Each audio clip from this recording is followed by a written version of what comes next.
back with another NBA pod. And this time, we'll be talking about MVPs. Who is your MVP candidate for the 2020-2021 season? I remember during the NBA Finals when Miami Heat and Los Angeles Lakers were playing, I went on Twitter and I said Luka Doncic will win MVP next season.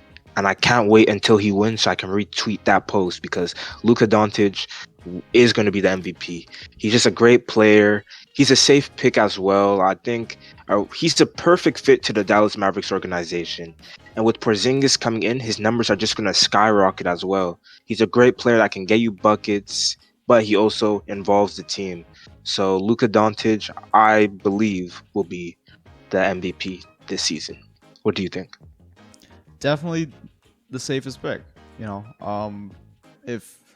If I was betting, I'd pick Luka Doncic.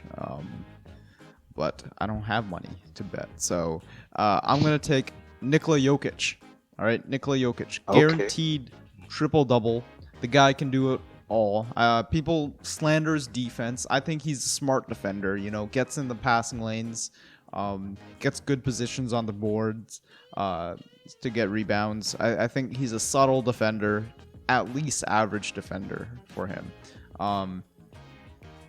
And he with Jamal Murray on his team, they're both just gonna look really good this year. I feel like Denver, we thought they were gonna break out one year, right? Jamal Murray was like. For Jamal Murray, we're like, in a couple of years, he's going to be this. And Jokic, in a couple of years, he's going to be the MVP candidate. I think this is the year. This is the year. After seeing their playoff performance, this is the year that they're going to both break out. Jamal Murray is going to be a potential all-star. I don't think he's going to make All-NBA, but I do think Jokic is going to be All-NBA first team, top 3 candidate for the MVP race. I think he's my MVP for this year.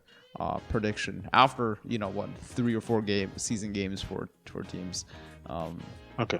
So another question: who's your dark horse for MVP? Who do you think is just gonna slip in somehow during the season?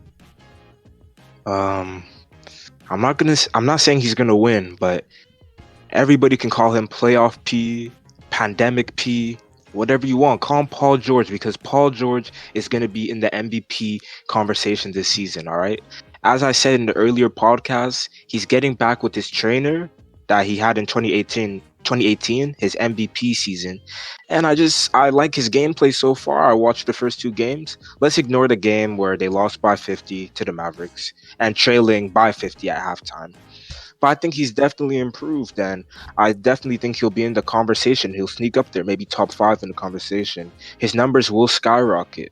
And I also believe that Stephen Curry will be in the conversation as well. I may be wrong, but I'm not sure if he dropped like 36 points against the Chicago Bulls. I may be wrong, but with him being the quote-unquote star player right now, and he's already getting back to his shooting form, yeah, I got both those players, Stephen Curry, Paul George. How about you? It's funny how you pick Paul George because you just picked Luka Doncic, who just destroyed him a night ago.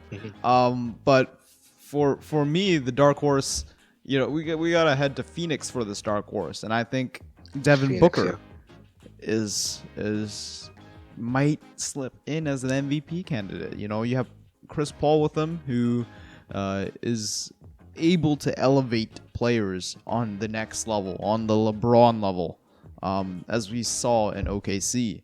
And I think he's just going to do the same to both Devin Booker and DeAndre Ayton. I think DeAndre Ayton's going to have a great year. He's already been having really solid years, and they've just been overshadowed by Luka Doncic. But he's been easily the second best player from that 2018 draft class. Averaging, around 17 points and 9 boards a game, usually. I think those numbers are going to go up. He's becoming a better defender. And then Devin Booker, I think he's just going to have a month where he's just going to be hot beyond belief. All right, he's gonna give you 60 here. He's gonna give you 50 here. He's gonna drop 30 and like the buzzer beater. It's gonna be like a Kobe like month, right? He's just gonna have a crazy month later on this season in February, March, and it's gonna be so crazy. You know, we're just gonna be so high on that Devin Booker train that he's gonna somehow slip into that top 3 MVP conversation. Yeah, I agree. And I think everyone still has to remember that Devin Booker in his second year dropped 70 points. 70 points as a sophomore against the Boston Celtics. So this dude has potential. We've seen what he's done in the NBA bubble. We've seen they've gone to 8-0 streak. They just couldn't make the playoffs, but I definitely agree with your dark horse. I also see him being in the conversation as well.